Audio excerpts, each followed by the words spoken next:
Hello everyone, कैसे हैं आप सभी लोग। आशा है कि आप बहुत अच्छे होंगे। आज 24 अक्टूबर साल 2024 के हरियाणा करंट अफेयर इस पर्टिकुलर वीडियो में हम पढ़ने वाले हैं। आप सभी प्यारे बच्चों को राधे राधे। आइए सेशन की करते हैं शुरुआत। कल आपसे सवाल पूछा था, उसका ठीक जवाब क्या होगा। पृथ्वी पर सबसे पहले कौन सी सब्जी उगाई गई थी? तो इस पर्टिकुलर क्वेश्चन का सही आंसर मटर था। बहुत सारे बच्चों ने इसका सही जवाब भी दिया था। ए ऑप्शन इस पर्टिकुलर क्वेश्चन का ठीक आंसर था। अच्छा, आप में से बहुत सारे बच्चे हैं जो सीईटी की तैयारी करना चाहते हैं अपकमिंग सीईटी के लिए, जो साल 2024-25 अपकमिंग सीईटी जो भी होगा उसके लिए।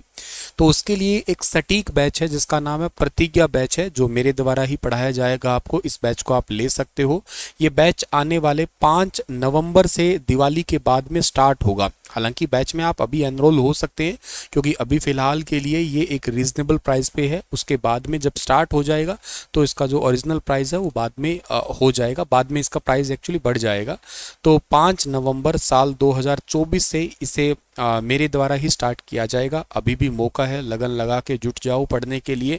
समय अभी भी है नौकरी लगने का। अगर आपके नज़रों में बहुत सारे आपके दोस्त हैं या कोई भी आपको लगते हुए भी फ़िलहाल दिखाई दिए थे और आपके मन में ये रह गया कि यार काश मैं भी लग जाता, तो अभी भी वक्त मत गवाइएगा। अभी भी आपका सटीक सिलेबस है वो प्रिपेयर कर लीजिएगा। एक मैं आपको लिए इसके लिए एक डेडिकेटेड वीडियो पहले बनाऊंगा अपने इसी यूट्यूब पे ही, कि क्या सिलेबस इसके अंदर आता है और क्या क्या हम लोग जो है ना इसके अंदर पढ़ने वाले हैं। मेरे द्वारा इसी के अंदर आप लोगों को कंप्लीट हरियाणा जीके है, हरियाणा करंट अफेयर है, नेशनल जीके है जिसमें geography, polity, economics, history, current affairs ये सब पढ़ाया जाएगा। इसके लिए मैं एक डेडिकेटेड वीडियो आपको बना के बताऊँगा। अभी फिलहाल के लिए आप इस बैच को एनरोल कर सकते हैं और बच्चों के फीडबैक भी ले सकते हैं। लास्ट बैच मैंने एक सीईटी का बैच लिया था और उस बैच में से बहुत सारे बच्चे हैं वो सिलेक्ट हुए हैं ऑलरेडी। हरियाणा स्कूल शिक्षा बोर्ड का नया सचिव अभी किसे नियुक्त किया गया है? तो हरियाणा स्कूल शिक्षा बोर्ड हरियाणा स्कूल शिक्षा बोर्ड के नए सचिव अभी नियुक्त किए गए हैं। इनका नाम है अजय चोपड़ा। यानी कि ऑप्शन नंबर डी जो है ना इस सवाल का बिल्कुल ठीक है। 2011 बैच के एचसीएस अधिकारी हैं ये, और अभी इन्हें हाल ही में हरियाणा स्कूल एजुकेशन बोर्ड का नया सेक्रेटरी अपॉइंट किया गया है। इनकी नियुक्ति तुरंत प्रभाव से लागू हो चुकी है। अभी बोर्ड के अंदर सचिव का पद जो है ना खाली था। जो बच्चा एचटेट की एग्ज़ाम की तैयारी कर रहा है उसके लिए ये वाला सवाल थोड़ा इंपॉर्टेंट हो सकता है। और हरियाणा सरकार में गठन के बाद में बोर्ड में सचिव की ये पहली ही अपॉइंटमेंट है। और अजय कुमार बोर्ड सचिव के साथ साथ सीईओ जिला परिषद भिवानी का काम भी देखेंगे ये। और ये मूल रूप से हरियाणा के रोहतक जिले के रहने वाले हैं। इनको बातौर पोस्टिंग सबसे पहले जो पोस्टिंग मिली थी ना जीएम की रोडवेज हिसार में मिली थी एचसीएस अधिकारी को। अच्छा, थोड़ा सा हम बात कर लेते हैं हरियाणा स्कूल शिक्षा बोर्ड की बात कर लेते हैं, जो हमारा HBSC बोर्ड है। Haryana board of school education है। और ये बोर्ड एक्चुअली कब बना था? ये बोर्ड बना था सर 31 जनवरी 1969 को बना था। और इसका स्टार्टिंग में जो हेडक्वार्टर हुआ करता था वो हरियाणा पंजाब की राजधानी चंडीगढ़ के अंदर इसकी स्थापना हुई थी। 1981 के अंदर जो है ना इसे कहाँ पे शिफ्ट कर दिया गया? 1981 में इसे भिवानी में शिफ्ट कर दिया गया। हरियाणा के पहले शिक्षा मंत्री कौन थे अगर आपसे पूछ लिया जाए तो हरियाणा के सबसे पहले शिक्षा मंत्री जो थे ना उनका नाम क्या था? उनका नाम था चौधरी बंसीलाल जी। चौधरी बंसीलाल जी जो है ना वो हरियाणा के पहले शिक्षा मंत्री। अच्छा चलो, कमेंट में मुझे एक सवाल बताओ, हाल ही में हरियाणा के वर्तमान शिक्षा मंत्री किसे बनाया गया है? मैंने पिछली 2 क्लासेस में आपको बताया था, आज आप मुझे होमवर्क के रूप में बता सकते हो। अच्छा, इसके अलावा अगर आपसे पूछा जाए कि हरियाणा विद्यालय शिक्षा जो ओपन बोर्ड है, अभी हरियाणा में एक ओपन बोर्ड भी है ना, तो इस ओपन बोर्ड का गठन कब हुआ था? ये हुआ था 1994 के अंदर इसका गठन किया गया था। हरियाणा बोर्ड में 10th को एज अ बोर्ड एग्जाम के रूप में कब एड ऑन किया गया था? ये 1970 में एड ऑन किया गया था। और 12th को एज अ बोर्ड एग्जाम के रूप में कब शामिल कर दिया गया था? तो इसको किया गया था 1987 के अंदर जो है ना इसको एड ऑन किया गया था, 1987 के अंदर। हरियाणा के अंदर जो ये बोर्ड में सेमेस्टर सिस्टम था आपका, मतलब हरियाणा में सेमेस्टर सिस्टम है, इसको कब स्टार्ट किया गया था? तो हरियाणा में सेमेस्टर सिस्टम को स्टार्ट किया गया था 2006-07 वाला जो सेशन था ना उसमें तो सेमेस्टर सिस्टम को स्टार्ट किया गया था। लेकिन वर्तमान में आपको पता है ये सेमेस्टर सिस्टम नहीं चलता है, तो इसको बंद कब कर दिया गया? तो इसको 2016-17 वाला जो सेशन है ना उसके अंदर सेमेस्टर सिस्टम को क्लोज कर दिया गया। और हरियाणा के अंदर आप अगर मुझसे ये पूछो कि एजुकेशन के मामले में ही बात अगर करो मुझे कि सर सबसे बड़ी आईटीआई जो है ना वो कहाँ पे है, तो हरियाणा की सबसे बड़ी आईटीआई जो है ना वो तिंगाव गांव की है। और ये कहाँ पड़ता है सर, ये गांव पड़ता है फरीदाबाद के अंदर पड़ता है, ठीक है ना, फरीदाबाद के अंदर पड़ता है तिंगाव गाँव। अच्छा, थोड़ी एजुकेशन से रिलेटेड बात आ ही चुकी है, दो तीन चीज़ें और बताता हूँ आपको मैं। जैसे कि हरियाणा का पहला रक्षा विश्वविद्यालय, जिसको आप डिफेंस यूनिवर्सिटी के नाम से जानते हो, तो डिफेंस यूनिवर्सिटी हरियाणा की सबसे पहली है बिनोला की। ये एचएसएससी ने कई बार पेपर में इसका जिक्र किया है। और ये है कहाँ पे सर, ये है हरियाणा के गुरुग्राम में पड़ता है, ये याद रखना आप लोग, ठीक है। और हरियाणा का सबसे पहला आयुष विश्वविद्यालय, ठीक है ना, हरियाणा का सबसे पहले आयुष, अभी रिसेंटली आयुष और स्वास्थ्य मंत्री कौन बनी है, आरती राव बनी है। तो आयुष विश्वविद्यालय हरियाणा का पहले कहाँ पे है, वो कुरुक्षेत्र के अंदर श्री कृष्ण आयुष विश्वविद्यालय के नाम पे उसका नाम जो है ना रखा जाएगा। हरियाणा का पहला सैनिक स्कूल कहाँ पे खुला था, हरियाणा का पहला सैनिक स्कूल जो है ना ये कुंजपुरा के अंदर खुला था, ध्यान रखना, कुंजपुरा के अंदर। कुंजपुरा करनाल में पड़ता है, ध्यान रखना आप लोग। वैसे ये हरियाणा बनने से पहले ही ओपन हो गया था, हरियाणा का पहला ही है, 1961 से जो है ना ये ऑपरेटेड है ये।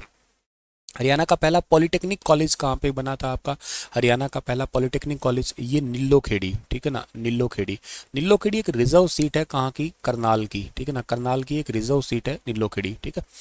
हरियाणा की पहली यूनिवर्सिटी किसे कहा जाते हैं वैसे, तो हरियाणा की जो फर्स्ट यूनिवर्सिटी है वो भी केयूके यूनिवर्सिटी है, कुरुक्षेत्र यूनिवर्सिटी है, हरियाणा की पहली यूनिवर्सिटी है वो, ठीक है। और इसके अलावा अगर आपसे पूछ लिया जाए हरियाणा का पहला कॉलेज है वो कहाँ पे खुला था, तो हरियाणा का फर्स्ट कॉलेज है उसको खोला गया था 1926 के अंदर खोला गया था, और रोहतक के अंदर खोला गया था, ध्यान रखना, रोहतक में हरियाणा का पहला कॉलेज खुला था।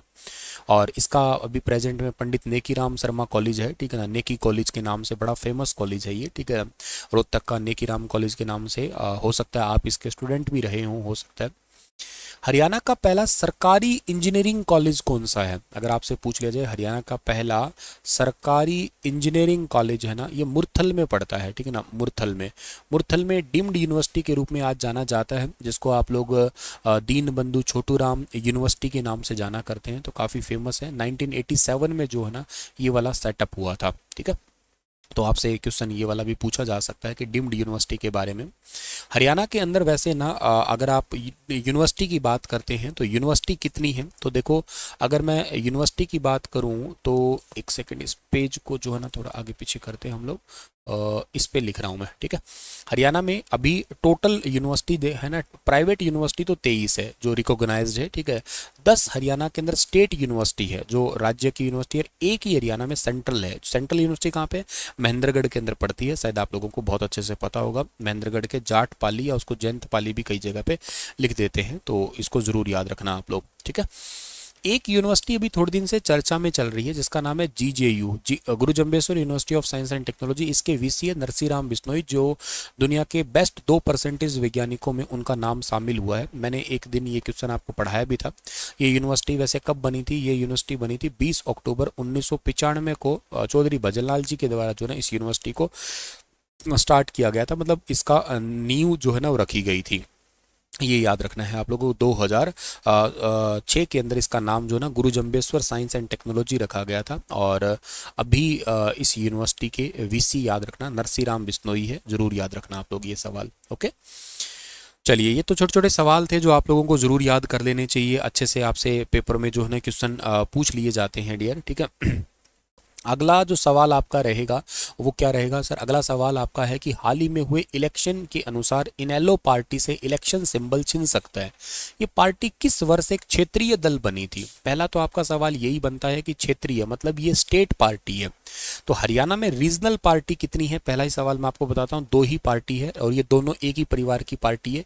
एक तो ये इंडियन नेशनल लोकदल पार्टी होगी और एक पार्टी होगी जननायक जनता पार्टी, जेजेपी पार्टी। दोनों ही पार्टी का इस बार के चुनाव में कोई भी नामो निशान ही नहीं था, ऐसा समझिएगा, मतलब बहुत ही कम लोगों के जुबान पे इनका नाम था। 1987 में हरियाणा के मुख्यमंत्री रह चुके और भारत के जो है ना वो डेप्यूटी पीएम भी रह चुके ताऊ देवीलाल ने 1987 में इंडियन नेशनल लोकदल के नाम से एक क्षेत्रीय दल बनाया था, जिसके अध्यक्ष उनके बेटे और पूर्व मुख्यमंत्री ओम प्रकाश चौटाला है। वर्तमान में इनेलो और जेजेपी 2 ही क्षेत्रीय दल बचे हैं, दोनों का ही अस्तित्व खत्म होने के कगार पे ही है, समझिएगा आप लोग। परिवार में आपसी कलह के चलते हुए साल 2018 में ये पार्टी एक्चुअली अलग हुई थी। पहले तो एक ही पार्टी थी ये। अभय चौटाला जो है ये इन्होंने अपने भाई अजय चौटाला, ये दोनों मतलब अलग अलग हो गए, और अजय चौटाला ने अपने एक बेटा दुष्यंत, एक दिग्विजय, इनके साथ में मिलके, कुछ नेताओं के साथ मिलके इस पार्टी को अलविदा कह दिया और एक जेजेपी पार्टी का गठन कर लिया। और इस बार की स्थिति ये थी कि ना ही इनेलो ना ही जेजेपी का कोई भी प्रकार का इनका अस्तित्व था या इनका कोई प्रभाव था। और इसका सबसे ज़्यादा फायदा इन दोनों पार्टी के फूट की वजह से भाजपा और कांग्रेस को हुआ है। सबसे ज़्यादा बेनिफिट इन्हीं दो को ही हुआ था। वो अंग्रेजों की नीति थी पार्लियामेंट और रिफॉर्म्स में फूट डालो राज करो वाली। वैसे ये राष्ट्रीय पार्टी का दर्जा मिलता कैसे है? तो राष्ट्रीय पार्टी के दर्जे के लिए केंद्र चुनाव आयोग का नियम है 1968, इसका प्लान तैयार किया जाता है। इसके मुताबिक क्या होता है कि राष्ट्रीय दल का दर्जा हासिल करने के लिए 4 या उससे ज्यादा राज्यों में लोकसभा चुनाव या विधानसभा चुनाव लड़ना पड़ता है। इसके साथ साथ ही इन चुनावों में उस पार्टी को कम से कम 6% वोट हासिल करने होते हैं। चुनाव आयोग राष्ट्रीय दर्जा प्राप्त पार्टियों को ही बैठक में निमंत्रण देता है एक्चुअली। जैसे क्या होता है कि इस बार के अगर मैं बताऊं आपको विधानसभा इलेक्शन में किसको कितने परसेंटेज वोट मिले थे, तो बीजेपी को सबसे ज़्यादा मिले थे 39.94। कांग्रेस सीटों में कम रही लेकिन परसेंटेज वाइज वोटों में बहुत पास थी बीजेपी की, 39.909 परसेंटेज था। इनेलो के पास 4.14 परसेंटेज था, आम आदमी पार्टी का 1.79, और जो बसपा है इसके पास में 1.82, और जेजेपी के पास में सबसे कम वोट परसेंटेज था इस बार, पूरा 1% भी नहीं हो पाया था, 0.90 परसेंटेज था। वैसे सिंबल बचाने के लिए 5 नियम होने बहुत जरूरी है। विधानसभा की 2 सीट के साथ 6% वोट हासिल करना जरूरी है। 6% वोट या एमपी की सीट हो, 8% टोटल वोट आए, 25 एमपी में से 1 एमपी आ जाए, या 3 जो परसेंटेज कैंडिडेट खड़े हों और 3 के 3 ही जीत के आ जाएं। तो इस तरीके से जो है ना ये सिंबल बचाने के 5 नियम है। पार्टी चुनाव चिन्ह बचाने के लिए चुनाव आयोग का 1968 की धारा 6A के सी के तहत जो है ना शर्तों के ये कंडीशन दी गई है। इन कंडीशन को अगर पूरा नहीं किया जाएगा तो पार्टी सिंबल छिन जाएगा। सर पार्टी सिंबल छिनने के ऐसे जेजेपी के लिए एक मौका है वैसे, और 2029 का मौका है, क्योंकि वो 2019 में तो पहली बार इलेक्शन लड़ा ही था उसने, और इस बार 2024 का इलेक्शन लड़ा है, तो एक मौका उनको और दिया जाएगा। लेकिन इनेलो पिछले कई चुनाव से जो है ना वो प्रदर्शन कुछ अच्छा नहीं कर रही है, तो करके, हालांकि कुछ ये नियम आपको मुझे बताने थे तो करके इंपॉर्टेंट है, ये एक्ट्स वगैरह काफ़ी इंपॉर्टेंट है आपके सिविल्स एग्जाम के पर्सपेक्टिव। अगर आप HCS एस्पिरेंट हैं तो आपके लिए क्वेश्चन ऐसे वाले इंटरव्यू पर्सपेक्टिव भी इंपॉर्टेंट होते हैं। हाल ही में शिपिंग मंत्रालय ने किस खिलाड़ी को अपना ब्रांड एम्बेसडर नियुक्त किया है? तो ब्रांड एम्बेसडर बनाया है मनु भाकर को बनाया है। मनु भाकर हरियाणा के झज्जर जिले की रहने वाली, हरियाणा के झज्जर की है, और कौन से गांव की है? ये गोरिया गांव की रहने वाली है। इस बार ओलंपिक हुए थे, आपको पता ही, ओलंपिक 2024 का जो पेरिस ओलंपिक था उसमें इन्होंने 2 मेडल जीते हैं। एक तो इन्होंने सिंगल 10 मीटर इवेंट के अंदर जो है ना वो कांस्य पदक जीता है, और एक इन्होंने अंबाला के जो सर्बजोत है, ठीक है ना, अंबाला के सर्बजोत सिंह है, इनके साथ मिलके मिक्स इवेंट में 10 मीटर वाले मिक्स इवेंट में जो है ना कांस्य पदक जीता है। मतलब ओवरऑल 2 कांस्य पदक इनके पास में आए थे, ये जरूरी बात है मनु भाकर के पास में। तो पतन पोत परिवहन और जल मार्ग मंत्रालय ने ओलंपिक पदक विजेता मनु भाकर को अपना ब्रांड एम्बेसडर बनाया है। नाविक की बेटी होने के चलते हुए मनु भाकर को जो है ना ब्रांड एम्बेसडर बनाया। इस डिपार्टमेंट के मंत्री का नाम क्या है? सर्बानंद सोनोवाल जो है ना इस डिपार्टमेंट के मंत्री का नाम है। सर्बानंद सोनोवाल ने स्वच्छता ही सेवा साल 2024 कार्यक्रम में भाग लिया। एक पेड़ माँ के नाम राष्ट्रीय सेवा योजना के अंतर्गत जो है ना पौधा भी लगाया था, और ब्रांड एम्बेसडर बनाया। तो वेरी वेरी इंपॉर्टेंट है, जरूर याद कर लेना। एक मरीन इंजीनियर की बेटी है वैसे ये, इसी करके इस डिपार्टमेंट का ब्रांड एम्बेसडर बनाया है इन्हें। हाल ही में केंद्रीय मंत्री ने हरियाणा के लिए कितने राष्ट्रीय राजमार्ग परियोजनाओं को मंजूरी दी है? तो नेशनल हाईवे की मंजूरी दी है अभी 12। केंद्रीय मंत्री नितिन जयराम गडकरी जी के द्वारा 12 नेशनल हाईवे की हरियाणा को मंजूरी मिली है। कौन सा देश ISA इंटरनेशनल सोलर अलायंस का 101वां मेंबर बना है? तो इसका 101वां मेंबर बना है, नेपाल बना है। पहली तो बात, ये ISA का हेडक्वार्टर अपने हरियाणा के गुरुग्राम में है, तो इसको जरूर याद कर लेना आप लोग। इस इंटरनेशनल सोलर अलायंस के डायरेक्टर जनरल जो है ना, उनका नाम है अजय माथुर है। ये कब बना था सर? ये 2015 में बना था इंटरनेशनल सोलर अलायंस। इसको भारत के प्रधानमंत्री और उस समय के फ्रांस के राष्ट्रपति फ्रांसवा ओलांदे ने कॉन्फ्रेंस ऑफ पार्टी 21 पेरिस के अंदर जो है इसको बनाया था। जो देश कर्क रेखा और मकर रेखा के बीच में पड़ता है वो इस सोलर अलायंस को अपनाए, मतलब फ्री एनर्जी का यूज करे, सोलर एनर्जी का यूज करे, तो ज़्यादा से ज़्यादा जो है ना वो नेट कार्बन जीरो कर सकता है। भारत नेट कार्बन जीरो करने का टारगेट 2070 तक रख के बैठा है। ठीक है। वैसे हरियाणा सरकार ने कर्मचारियों की पेंशन में जो DA होता है ना, महंगाई भत्ता, डियरेंस अलाउंस जो होता है, उसमें 3% बढ़ा दिया। अब 50% मिल रहा था, 1 जुलाई 2024 से प्रभावी होगा। इसके बाद जो मिलना होगा वो 53% जो है ना वो मिलना स्टार्ट हो जाएगा। ठीक है। चलिए सर, आज का सेशन इतना ही है। आपके लिए क्वेश्चन छोड़ के जा रहा हूँ कि हरियाणा का कौन सा नृत्य शिव और पार्वती को समर्पित है? बताइए इसके बारे में विस्तार से। स्टार IQ एप्लीकेशन को डाउनलोड करके आप प्रतिज्ञा बैच है वो ले सकते हैं, प्रतिज्ञा ले सकते हैं पढ़ने की। मैं आपसे कल मुखातिब होऊंगा कुछ नई चीज़ें लेके। तब तक आप चैनल सब्सक्राइब करें, वीडियो को लाइक करें। ठीक है ना। Thank you so much.